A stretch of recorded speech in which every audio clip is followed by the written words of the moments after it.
এখন হলেন অযোগ্য, নতুন একটা পরিচয় লাগিয়ে দেওয়া হলো গায়ে, কি বলবেন এটা নিয়ে? এটা আমরা আমরা হচ্ছে এসএসসি যেভাবে আমাদেরকে ফর্ম ফিল আপ করিয়েছিল 2016 সালে, সেই পদ্ধতি মেনে আমরা কিন্তু এক একটা স্টেপ উতরে আজকে আমরা চাকরি করতাম। কিন্তু হঠাৎ হাইকোর্টের বা সুপ্রিম কোর্টের কোনো অর্ডারে আমরা যে টেন্টেড এই কথাটা কিন্তু কোনো জায়গায় লেখা নেই। আপনাকে আমি অর্ডার দেখাতে পারি, আপনারাও নিজেরা জানেন, এতদিন নতুন করে বলার কিছু নেই।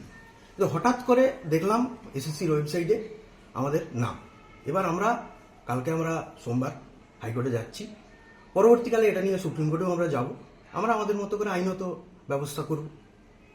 বলছি, আপনিও কি সেইভাবেই চাকরি পেয়েছেন? আমি এটা একদম যে কথাগুলো রটছে এগুলোর কোনো ভিত্তি নেই, ঠিক আছে, এইটুকুই বলতে চাই। আর আপনারা যে উচ্চ আদালতে যে যাবেন, আপনি যে একাই যাচ্ছেন না, আপনারা না, আমরা তো এই জিনিসটা নিয়ে আমাদের সাথে অনেক কিছু হয়েছে, আগেও হয়েছে।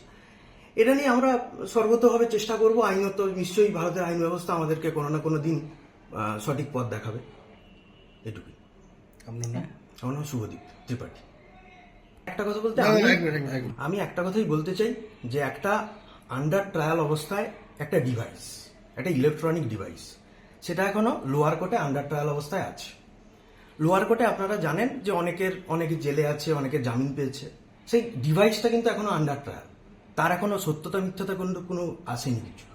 তার আগে সেটা জাজ না করি আমাদের 100% পানিশমেন্ট, আমার চাকরি চলে গেছে, আমাকে এতগুলো পেনাল্টি হয়েছে এখনো অবধি। এটা কি করে দুটো প্যারালাল সিস্টেম একসাথে চলছে আমার ঠিক জানা নেই। তো এটা আমরা আইনত যাচ্ছি, নিশ্চয়ই কোনো না কোনো দিন আমরা বিচার পাবো। একটা কথা দাদা, বিভিন্ন মহল থেকে উঠে আসছে, বিভিন্ন রাজনৈতিক মহল থেকে, যে যারা বাদ গেল এরা কোনো না কোনো ভাবে অর্থনৈতিক লেনদেন করেছে, সেখান থেকে নাম্বার বাড়িয়েছে। আমি আপনাকে আগেও বললাম, এখনো বলছি, এই কথাগুলো একদম কারো এগেনস্টে এখনো অবধি কোনো কিছু এখনো আপনারাও দেখতে পাননি, আমি জানি না। আর আমি ব্যক্তিগতভাবে বলতে পারি এটা একদমই পুরোপুরি মিথ্যা। আপনাদের যদি ডকুমেন্ট দেখতে চান আপনারা, আমি প্রত্যেকটা ডকুমেন্ট আলাদা আলাদা করে দেখাতে পারি আপনাকে। সবকিছুই সেইভাবেই মেনটেন করে পাওয়া। হঠাৎ এই পরিস্থিতি আমাদের এর জন্য পুরোপুরি এসএসসি দায়ী এই মুহূর্তে। কারণ একটা কথা, কোনো একটা ডকুমেন্টকে ভিত্তি করে আপনাকে বলতে হবে আপনি এই, কিন্তু এসএসসির কাছে আপনারা জানেন 22/7/2019 পরে আমি আপনাকে অর্ডার দেখাতে পারি যে কোনো অরিজিনাল ওএমআর বলে কিছু নেই, ডিস্ট্রয় করে দিয়েছে, ঠিক আছে। তা আজকে কোন ডেটার বেসিসে আমাকে এই জিনিসগুলো বলা হচ্ছে, এটা নিয়ে তো আমি কোর্টের কাছে কোশ্চেন রাখবই।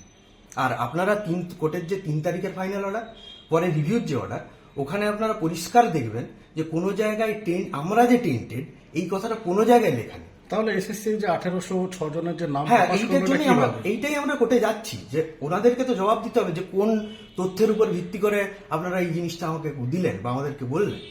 কোর্টে যাচ্ছি, কোর্টে গিয়ে আমাদের যাব, নিশ্চয়ই প্রকৃত সত্য কোনো না কোনো দিন সামনে আসবে। আপনার কোন